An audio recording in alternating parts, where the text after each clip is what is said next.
What is happening here? There's the short term and the long term. I think what's happening in the short term is that the same thing that we are talking about in the United States that Sachs is, very eloquently, basically, I think led most everybody in just really framing for a lot of people is this idea that, we have privatized free speech and we have put the distribution of information into the hands of 3 or 4 founder CEO oligarchs. That's also true in China. And when you look under the hood of the major internet companies, there's 4 or 5 guys that are in charge. And so I think that in the United States, politicians feel increasingly uneasy with those folks having power because it's applied indiscriminately. Trump gets banned, Trump may not get banned, this person gets distribution. This article is considered misinformation. That article is considered disinformation. This article is suppressed. It's a dangerous place to be. And in China, they were just like, enough's enough. So I think the short term, as it relates to the internet companies, was basically a realization that we are not going to allow any more devolution of power from the Chinese Communist Party to and into the hands of these internet entrepreneurs. So that was sort of like the... So it's a move out of fear. They're scared they're going to lose their power base. Not scared. I think they're just smart and they were like, we're not going to allow this to happen. So they don't have to deal with Section 230 or any law like that. I think it was just a realization that we want them to understand who is boss. Right. And so there was a wave of resignations. There was now all of this market cap upheaval. And this is now where we get to sort of like the appetizer. And I think in the appetizer, what they're basically saying is we will control how money is made and who makes money. And I think that sets up the really difficult thing that I think happens, which is about the long term. So in this thing, what's happening right now is China very firmly telling everybody, we are firmly in control. There is no private market and there is no capital market without our approval. And that's a really big statement. And in fact, it was such a big statement that I think the Chinese security authorities then had like a conference call at Goldman Sachs, JP Morgan, all these folks were invited. And, the vice chairman, basically, his quote was something to the effect of, we promise that any more changes will at least let you know. Not, hey, there's nothing to see here or there's nothing more to come. It's just more that as we decide new rules, we'll make sure that we give you guys enough warning. So it's very much firmly saying we know exactly how money is made. We will decide who makes money in what way. And we're going to make sure that, all of this wealth creation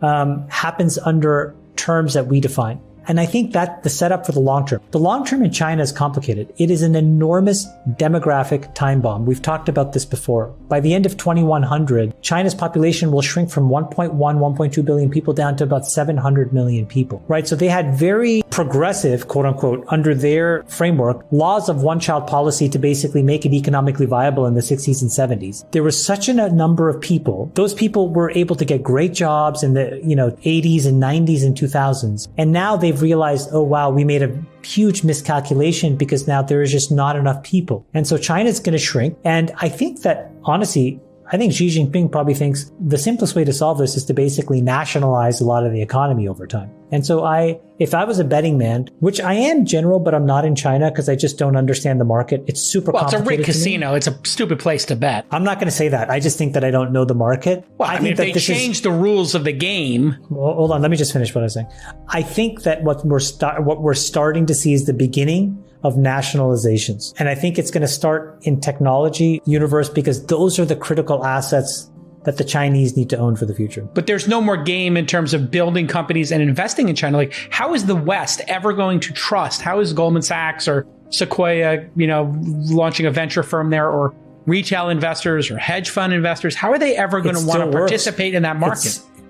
So look, for example, when you invest in China, right? Or if you set up a fund, there are 2 pools of capital, right? There's the local renminbi denominated investment vehicles, and then there's the US dollar denominated investment vehicles. And they do that to segregate where the capital comes from.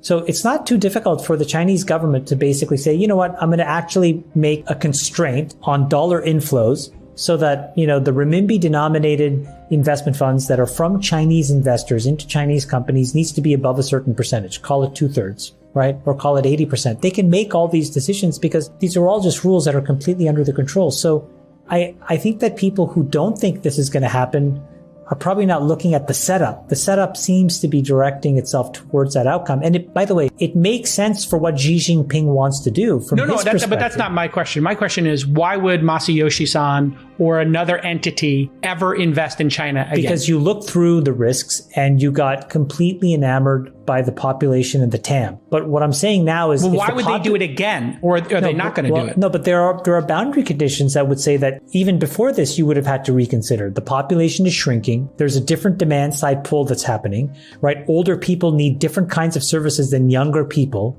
There's not enough younger people. There's too many men. There's not enough women. So there's not enough couples. All of these demographic issues ultimately will get reflected in the economic reality, which is that smart investors would put money in China differently over time anyways. But I think that this is a bigger thing, as David said, which is if that's coming to pass, you want to control the pipes because you want to control how that information is presented to people, your citizens, so that they don't get pissed off. And then you might as well just own the economy, own the business anyways. I see this as being amazing for American tech companies because I don't see who would ever want to be an entrepreneur. Whoever has a great idea and wants to pursue it in China, why would you do it? No, I disagree with you. And the reason I disagree with you is... And we don't have access to their markets anyway. What company has access to their market? The difference is young, smart Chinese people for decades have been staying in China. In part because they could more relate culturally to Jack Ma than they could to Jack Dorsey. Mm-hmm. Okay, that just makes sense. Sure. And I understand that. And then the second is we, like the opposite of some other Western countries like Canada, closed our doors. Why would the next Jack Ma start a company if they saw Jack Ma disappear? That's my question. Because you know what? If you're coming from China and you can only make $1 billion versus $45 billion, I think you still take the shot. I would come out in the middle and say they've just attached a discount rate. That now every investor has to consider political risk when they invest in China because the future is very uncertain. The bargain is getting changed. And if you're an investor, you now have to taking some huge political risk that you I agree with David. I think that's a better way. I would refine what I'm saying by saying it's a distribution of risk where it's closer to Russia now than it is to the United States. The China situation has been perplexing to me. You know, my position was always be careful working in China or investing in China. We're investing in Chinese companies because they could change the rules at any time and change the rules they have in the past year. We talked about, obviously, Ant Financial and Jack Ma going MIA, ByteDance's CEO and founder stepping down as CEO amid Chinese regulations and all the scrutiny. And then we have Didi last week being pulled from the App Store in an unprecedented penalty where you're not allowed to download Didi and the existing users can use it. And then on top of that, all the educational companies this week were told that they cannot operate as for-profit companies. And these companies have gone public in Hong Kong and in the West. And this has caused such an acute effect. SoftBank is clearing a bunch of its Uber position to cover their losses in Didi.